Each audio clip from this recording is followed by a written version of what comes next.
Welcome to From a Woman to a Leader, a podcast dedicated to discussing the challenges and providing tips for women in tech leadership. Hi, I'm your host, Limor Bergman-Gross, and in each episode, we'll hear from other successful women in tech, sharing their stories, insights, and advice. Join us as we empower each other to reach our full potential in the tech industry.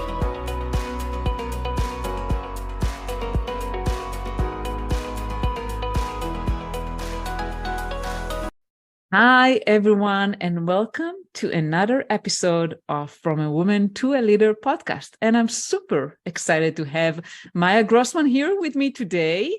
And today we are going to talk about an incredible topic, taking control of your career. But let's first introduce Maya. And Maya is currently a career success coach who empowers ambitious leaders to take control of their career and make quantum leaps.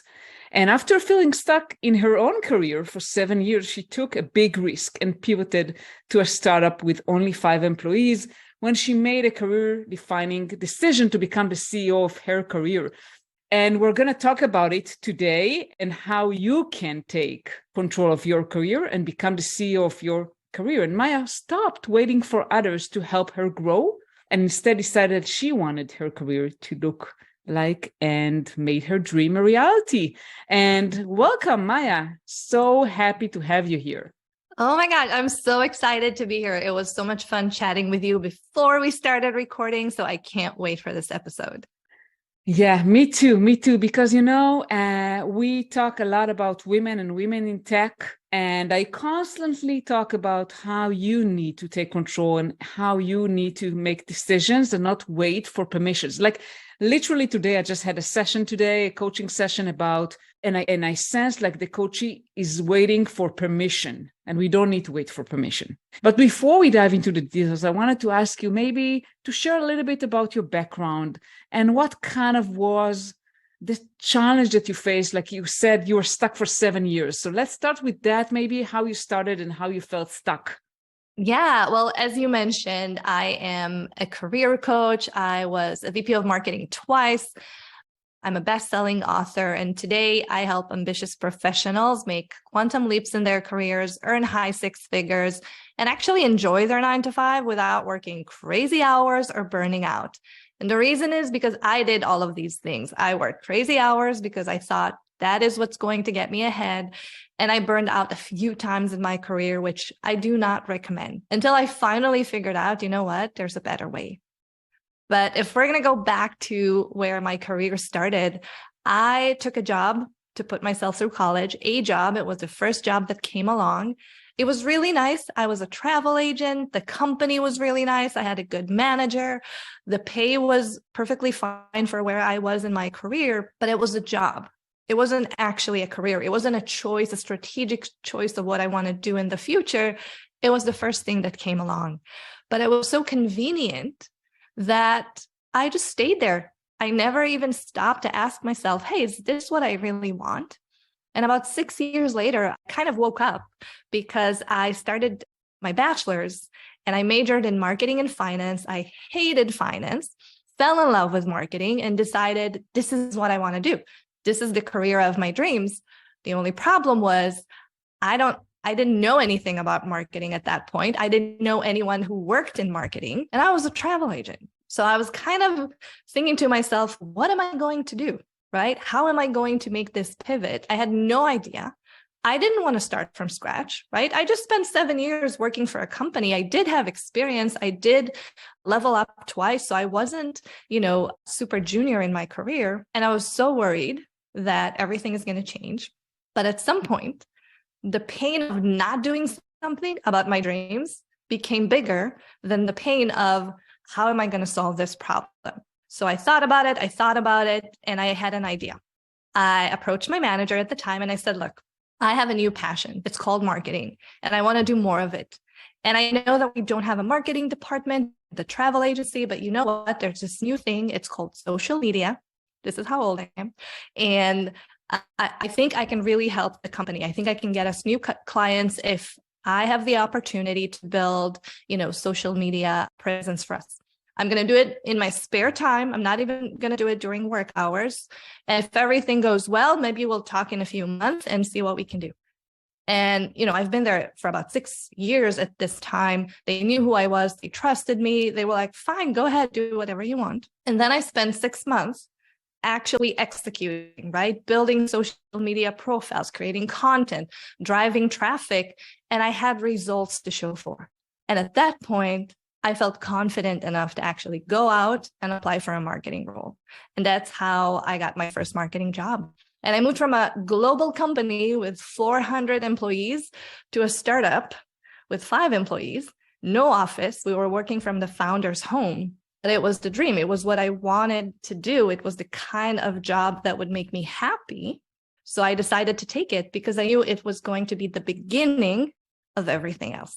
Wow, this is so incredible. So I just want to recap because you mentioned several important things. First, you said I was comfortable, right? And comfort sometimes is our enemy, right? When you become too comfort is the enemy of growth. Yeah. So notice, listeners, if you're comfortable, something to be aware of, right? I mean, and I'll say there are times you need that. There are sometimes you need to be comfortable, but if you're comfortable for too long, that's not good. It means you're not growing and evolving. The second important thing I wanted to recap, you mentioned that it wasn't necessarily like working for the travel industry wasn't necessarily a conscious choice. It kind of happened for you. And a lot of times it happens for different people, right? We start something out, kind of we evolved and we find ourselves in a place, not necessarily that we chose consciously. Yeah.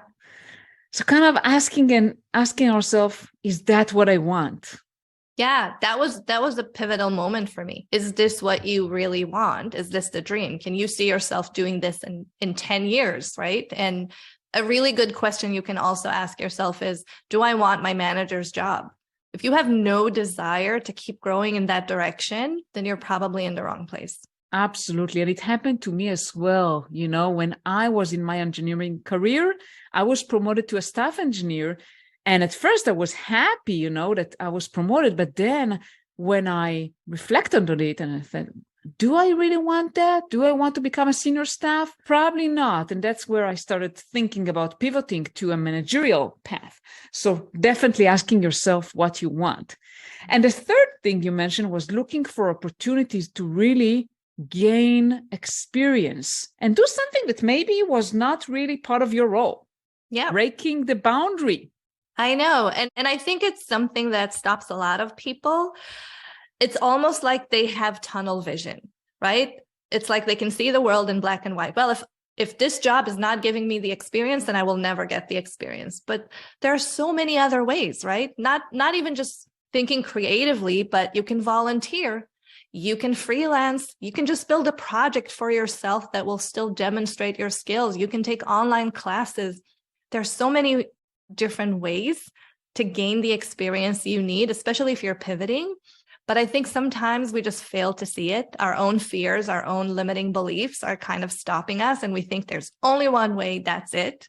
And that's actually one of the things I work on with my clients, because it's actually one of the biggest problems. Not talent, not having an MBA, none of that is as important as your own mindset when it comes to career growth. Wow, I cannot agree with you more. I mean, mindset is everything, right? I mean, a lot of times when I talk to clients, they expect me to give them the tools, teach me something, and I tell them, well, the most important thing is what's in your head, what you consider as a viable option or options for yourself, what you consider you're capable of. This is exactly so important, right? And volunteering is excellent. I started volunteering as a mentor. And I remember people asking me, what, are you doing that for free? No one pays you? And I say, yeah, because I gained tons of experience and eventually shaped my career to becoming a coach. I wasn't planning that, but it happened. So volunteering is incredible. I know. And people think that if they're not getting paid, then the experience doesn't count, which is not true, right? If you're getting results, if you have tangible examples of the experience that you've gained, then it doesn't matter if you were paid to do it or not. It makes absolutely no sense to skip volunteering because it's also one of the easiest things to do. And I usually, when I talk to people who are a little bit earlier in their career, this is what I recommend because it's so easy, it's accessible, and it's going to give you a lot of the experience you need to get a job that will actually pay you to do the same thing. Absolutely. And apart from the experience, you also get referrals. You get Yes. people who can recommend you, who can vouch for you. Yeah. And to be honest, it's better than a lot of what I'm seeing right now on social media, right? There's this whole tangent around why do entry-level jobs require experience, which, by the way, I agree, that's stupid. If it's entry-level, it should not require experience. However, if there is an obstacle, instead of just complaining, you can do something like volunteer or freelance, or you know what, even find a local business in your neighborhood. It sounds stupid because we forgot that there's real life outside of the internet, but you can even do that, help someone build a website, and you have experience, right? Marketing experience. So you just really need to get creative and find ways to show, not tell. That's one of the biggest problems when you're trying to get a job, when you're trying to pivot, when you're trying to level up. It's not about telling people what you can do. It's about showing them, because showing speaks so much louder. If you have examples, if you have results, then it's not going to be a conversation about if, it's going to be a conversation about when. Absolutely. I wanted to touch on one point that you mentioned at the beginning of the call. You mentioned you were burned out. Yeah. And when someone is trying to make, let's say, I want to make a pivot, I understand I need to do something above and beyond my day-to-day job because I still need to make a living, right? I still need to have my paid job, but I want to make a pivot. So I want to gain some experience. Maybe I found some opportunities within the company or outside, maybe a volunteering gig or something. How do I keep myself from burning out? First and foremost, you need to have boundaries. And this is regardless of whether or not you're doing something on the side. And every time I mention boundaries, people go, ooh, that's going to be a problem. But it's because we have the wrong concept of what boundaries are. Boundaries are not about you doing less. Boundaries is about you letting the world know how you can do your best work. So for example, if you start your real job, and I know a lot of executives say that they do that, right? All day long, they're in meetings, 5 p.m., they start doing some work. If you're doing your best work at 5 p.m., the level and the quality of that work is going to be terrible because you've already spent an entire day on calls. You're not concentrated. You need to go make dinner or take care of the kids.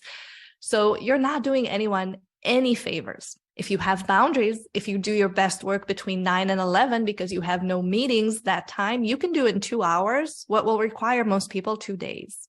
And you're going to deliver your best work. So boundaries are not about, I want to do less. Boundaries is about making sure that you do your best work when you're actually working. So I think that would be step number 1. So basically, find the time where you are most effective, I assume, right? I mean, in those morning hours that you're most effective or whatever the hours are for you, and actually concentrate and find the uninterrupted time to do actual work and put back. And that's one example. I also have a lot of clients who work globally, right? And then they take calls at 7 a.m., 11 p.m., and it becomes, their days just become so chaotic. What if you only had 2 days a week where you take international calls? What if one of these days you took calls early in the morning and you left early? And on the other day, you start a little bit later, but you take calls all the way into your night. So simple. And by the way, I did this when I worked at Microsoft because I just couldn't be available 24/7. It's not humane. It's not something that you should be doing. But I think a lot of people are scared of putting those boundaries. They're a little bit worried that pushing back would be a sign of, I don't want to do my work or I'm not committed enough. But it has nothing to do with it. It's all about making sure that you do your best work while you're actually working and you're doing the company a favor, right? They're paying for your time. So if you're not delivering your best work, you're not actually living up to your side of the contract. And it's just about having more structure and knowing what works for you. And let's be honest, you'll never get 100% of like the perfect day. Things will always come up. But if you can get 70%, the quality of your work will be so much better. Your mental health will be in a much better shape, and everyone will be happy because you'll be doing more in less time. And at the end of the day, we spend 90,000 hours at work throughout our life. We do not need to hate, suffer, and just be in pain throughout this entire time. It should be invigorating. It should be exciting. Yes, it should be challenging as well, but it doesn't mean you have to hate your job. So this is why I talk a lot about boundaries. It's actually for you, not just for the company, and it will make you a much better employee. Absolutely. And one of the things I always challenge my clients is with their calendar, right? Because we got to this situation where people are in meetings all day long. And I was like that as well. And I'm always challenging them to look at their calendar, what meetings actually they have to be in and what they don't have to. 100%. We are wasting way too much time in meetings. Two things I usually tell people to do. One, do not have the default setting. Don't have 30 minutes and an hour of meetings. Do 20 and 45. And let me tell you a secret, it will be enough, because whatever time you dedicate for that meeting, you will get the work done within that time. So do less, and also be very specific about the meeting itself. I know a lot of leaders feel hard to kind of like, oh no, I need to be there, right? I need to get the information. What if you delegate to one of your employees, right? Get them to do a quick summary. They're going to feel much better. They're going to feel empowered that now they have a role, that they're in the know and they're doing the work, and you're going to save yourself some time. So, there are so many different ways to manage our own calendar, but the worst thing is to let someone else decide how you spend your time. And we think we have to. I hear this all the time, but my manager put it on my calendar, but the CEO put it on my calendar. I'm like, okay, but how many meetings you truly, truly can't move? 20%? Okay, then change everything else, right? Own the time that you can actually own, because if you don't own your own calendar, you'll never be able to build the career that you want. It's going to be very hard to level up because you're just going to be putting out fires all day long. It's not good for you, not good for your mental health, not good for the company. Absolutely. This is music to my ears. But let's kind of switch gears, because we're not here to talk about time management, but definitely this is an important point. The fourth thing I heard you saying in the beginning of the call, you mentioned like you did a leap. So basically you moved from a travel agency, a relatively large company, to a 5-people startup in the founder, residence. Yeah.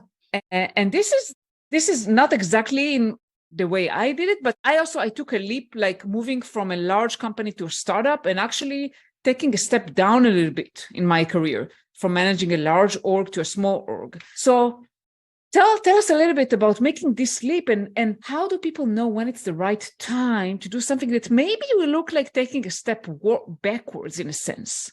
Yeah, well, first of all, we have this misconception that careers are linear. They're not. Okay. I heard this description a while ago. It's a jungle gym. You go up, you go down, you go sideways. It's really about following your own goal. So this is why the first step of actually taking control of your career is knowing where you're going. What's the goal? What's the destination? And for me, once I realized I want to get into marketing, then I knew that was the ultimate goal, and I would take any job that will actually get me there. Now, why did I specifically choose that company? Because I was obsessed with social media. It was early days of Facebook, and that company was like number one. They knew everything. They had the best people. They created the best campaigns. And I was just really attracted to that. I didn't think about the fact that it was small. I didn't think about the fact that they didn't have an office. They did the work that I wanted to do. And let me be very clear. My family thought I was crazy. And I had to take a little bit of a step back in terms of compensation. But within 4 years, I was reporting to the CEO and managing a team of 20 people. And I was one of the most well-known people in my industry around social media, which opened doors for me further down the line. So what I was able to do in 4 years, I tripled my salary. So it didn't matter that I took a little bit of a step back. Because once I got in the right place where I was challenged and I was excited and I was fulfilled, and also because it was a small company, I had a lot more freedom to experiment and to try different things. And that's how I was able to create so many opportunities for myself. That's great. And thank you so much for sharing that, Maya, because many people think that you always have to go up only one way, right? You cannot move to another job if your salary doesn't go up or your title gets bigger or better. Look, it's ideal, right? You definitely, if your goal is to keep leveling up, then ideally you want to do that. But the question is, what will get me there faster? And I'll give you an example. Later in my career, when I made the decision to leave Microsoft, again, every single person who knew me thought that I lost my mind, because who leaves one of the best companies, great compensation? We had a private barista who knew exactly how I like my coffee. Like, who would be crazy enough to leave that? But my dream was to become the CMO of a Silicon Valley startup. That was the dream. I wanted to own marketing. I wanted to make all the decisions. And I asked myself, what will get me there faster? And working for Microsoft was great. But if I wanted to become the CMO of Microsoft, it's going to be, there's a slight chance of that happening. But let's say I was one of the best marketers in the world, it would still take me about 10 years to actually climb the ladder and get to the top. So I asked myself, how can I get there faster? And the answer was, well, you need to work for a smaller company, right? I was at director level at the time. If I wanted to go to VP, if I took a smaller company, the equivalent work of a director would probably be the VP level. And that's how I made the decision to leave Microsoft, go take a marketing role for a smaller startup. It was like 70 people when I joined, but I got to lead marketing. And that was the time, that was exactly when I became a VP. That was my first VP role. So by moving laterally, so to speak, I was actually able to level up. So it's all about asking yourself, what will get me there? What will get me closer to my goals? That's how I make all of my decisions. Absolutely. And knowing your goals, which many people don't know what your goals are. I know. Step number one. This is what we do, the first one-on-one coaching session. How do you help people realize what are their goals? Because, many people are not sure. They're confused. Well, I'll tell you a secret. Most people know what they want, but they're a little bit too scared to admit it. So one of the first questions I ask, and everyone listening, do this exercise with us. I ask this question: if money was no object and anything was possible, what would you do tomorrow? Gut feeling now. And 90% of people have an answer. They know what they want, right? But they put up so many barriers and obstacles. It's not possible. I'm not going to make enough money. No one will hire me. They just make so many excuses. Yeah. But when you force them to remove all limitations, very often people know exactly what they want. And then we work on clarifying it. Okay, what does it actually mean? How do we get there? Or sometimes people need to take a week or two to think about it, to really go deep and ask themselves, 10 years from now, where do I want to be? But the majority of people actually know already. You just need to pull it out of them. Yeah, you need to help them not being afraid of thinking of themselves getting there. Because a lot of times people are even afraid of allowing themselves to think in their heads. It is possible for them. I know, it's scary. I totally relate. It is scary. And there were times in my career where I couldn't see myself going there. But you have to remember, we're here on this planet for a very short amount of time. And I at least think that our goal should be to enjoy this time, to do things that we love, to experiment, to try new things. And that's what I try and encourage all of my clients to do, to follow their dreams. Absolutely. And let's talk a little bit about the leaps you made in your career, because you had a very impressive, you still do, but as an employee, a very impressive career, and you made quantum leaps, right? You moved very quickly up the ladder. So what are your secrets? What people can do to really progress? Yeah, well, let's give people context. So I had 10 promotions in 15 years. I worked for both Microsoft and Google. I also worked for 2 startups, one of them valued in $500 million. I would say that the secret is first and foremost to know what you want. That's step number 1. I actually have a formula. So when I teach about promotions, there are 5 elements that go into a promotion, and I call it the startup formula. So first and foremost is strategy, because you need to know where you're going and you need the how. What are the steps that I need to take to actually get there? Okay, so strategy is number one. Number two is advocacy. Whether you're advocating for yourself or you're getting other people to advocate for you, because people promote people, not machines, not yet, at least, right? So you need other people on your side. When the decision about your promotion is made, you're not going to be in the room. So you need someone there to represent you and make sure that you get what you want. So we said strategy, we said advocacy. You also need your reputation. So how people actually perceive you. What is your internal brand? How you communicate? Because people will have a perception of you, whether you do something about it or not. So you better shape that narrative so they think the right things. So when the time is right, once again, they will advocate for you. You also need to have the right achievements. And I think a lot of people get it wrong because they think if I'm really good at my job, I will get promoted. Let me tell you a secret. A promotion is not a reward for doing your job well. If you do more of the same, you will actually stay in place. A promotion is a vote of confidence that you can do next level work, that you can add more value, that you can have a bigger impact for the company. So if you want to convince your employer that that's you, you need to not only exceed expectations, you also need to prove that you can do that next level work. You need to show that you can already operate at the next level. We talked about it before. There's a difference between telling and showing, right? If you tell someone, oh, I'm ready for a promotion, I really want it, that's one thing. If you actually do the work before you get the title, then it's not even a discussion. It's like, I already know how to do it. I already did it. Now it's time to talk about the title. And I think a lot of people miss that definition of a promotion.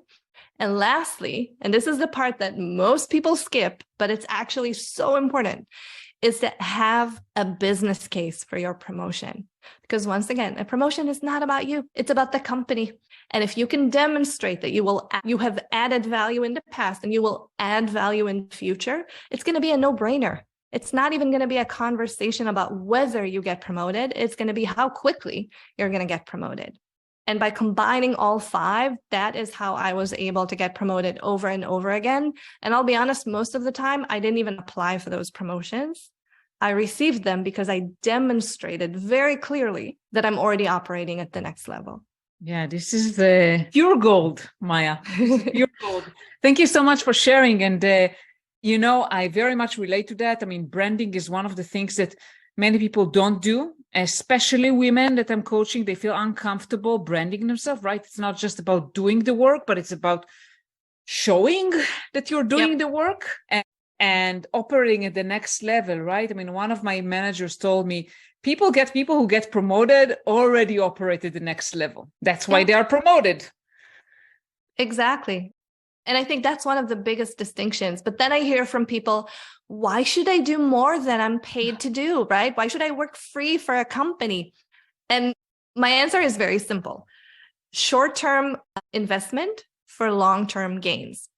I am not advocating for you to work for free forever. If you've been doing next level work for 6 months, maybe a year, and there's no recognition, that's a red flag. And you've asked for the promotion and you've made your case, that's a red flag and you should go somewhere else.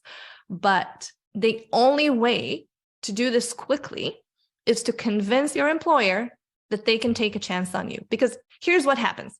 An employer needs to make a decision, right? Whether or not they're going to promote someone. Technically, when you're promoted, you don't have all the experience to do the role. But if you built the confidence in your work, if you demonstrated, oh, I can do like 20, 30% of the work, then your employer is going to trust that you can do the rest. But if you show them nothing, it's literally just jumping blindly and saying, I think this person will figure it out. Why would they do it? A business needs to make money. Mishiring is very expensive. If someone is being promoted and they can't do the work, it costs their employer hundreds of thousands of dollars, especially at the executive levels. So they don't want to make a mistake. And the easiest way to help them feel confident in choosing you is just to show them you can do it. Not forever, but for a few months, and then to also make the ask, something that a lot of people get wrong. They don't ask for the promotion. They just sit and wait for someone to notice them and tell them that it's time. No, you need to ask for it. One, because your manager doesn't read minds. Maybe you want the promotion. Maybe they don't know that you want it, right? They're so busy. They have so many other things going on. And number two, if you don't make it known, right, how would you become the number one choice? How would you have advocates speaking on your behalf? You can't just keep it in your own head. You actually need to make the ask, maybe even work with your manager to build a plan to get you there. So when the time is right, you're not starting from zero. You've already built so much of the work that, again, it's an easy yes because it makes sense and because they have all the information they need to trust you that you're just going to figure it out. Absolutely. Yes. And typically what I was doing was when I was managing people, is trying to work with them on their career plan and thinking about the next level 6 to 12 months ahead. So basically you shouldn't come and say, I want a promotion now. You should announce what are your goals and build a plan. And 100%.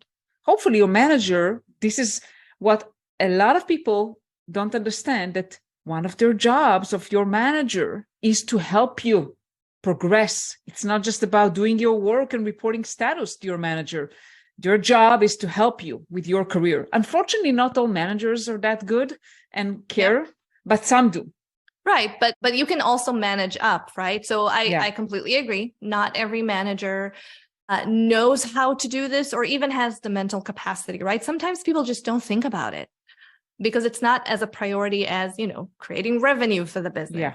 But if you're proactive, if you create your own career path and your own journey, and then you just go to your manager and say, hey, I'm so interested in this company. I've enjoyed being here and I want to keep growing with the company. So my goal is this. Here's what I mapped out as the next steps. Let me know what you think. And that way you're doing the heavy lifting, but you're still bringing your manager in to really help you with the execution. And if worst comes to worst and your manager is not interested in supporting you whatsoever and might even stand in your way, at least you know now and not 6 months from now, because now you can make decisions about whether or not you want to stay there. Absolutely. Absolutely.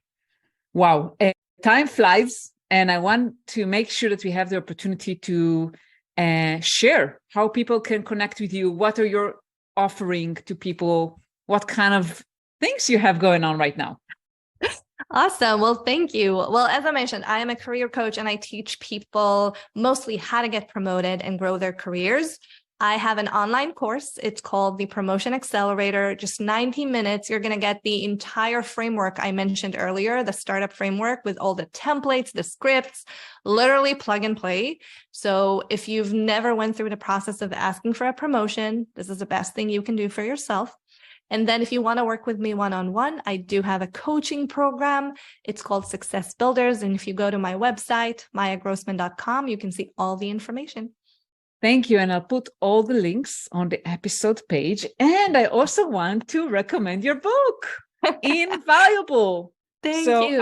I'm old fashioned. I like reading real books, like paper books. Although I do have a Kindle and I live in Israel. So I said, how am I going to get a hand of your book? Fortunately, I had a visit in the US and I ordered it. So highly recommend it. Thank you. I'm halfway through it. It's like pure gold, so easy to read and fun, but also so valuable. Like highly recommend getting your book. And thank you so much. Oh my God.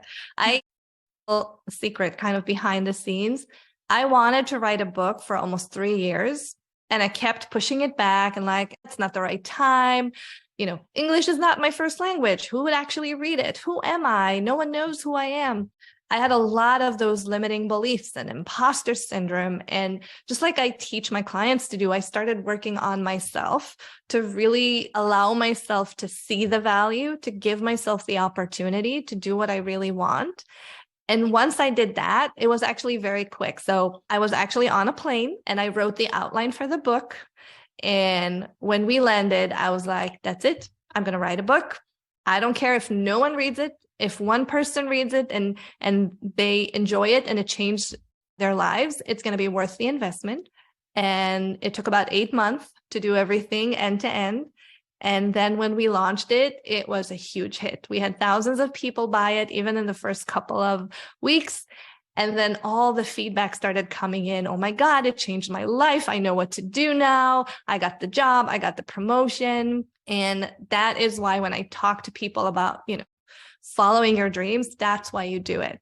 For that moment when someone tells you, oh my God, it changed my life, it is worth everything. It's worth the pain, the fear, the consistency, doing hard things and following through. It's worth it all. And I think it's going to be the same for people when they chase their dreams, because when you get there, when you have the title, when you have the responsibility, when you have the impact, you feel so proud of yourself. You feel so accomplished and fulfilled that it's worth everything that you had to go through to get there. And I just want people to be on the other side. That's my dream. I just want to get everyone to the other side when they're so happy and excited. Wow, this is so much fun to hear. And yeah, definitely a great book. Highly recommend. I actually started recommending it to my coaching clients. So it's like, oh, go get this book. It's like, I love book, right? Because it's just so great to get information from people and grow. So reading is definitely something everyone should do. Yeah, I love reading. I did transition a little bit into audio recently. When I really want to learn, I would then buy the book and kind of go line by line and outline the things that I really want to remember, because it's hard to just listen.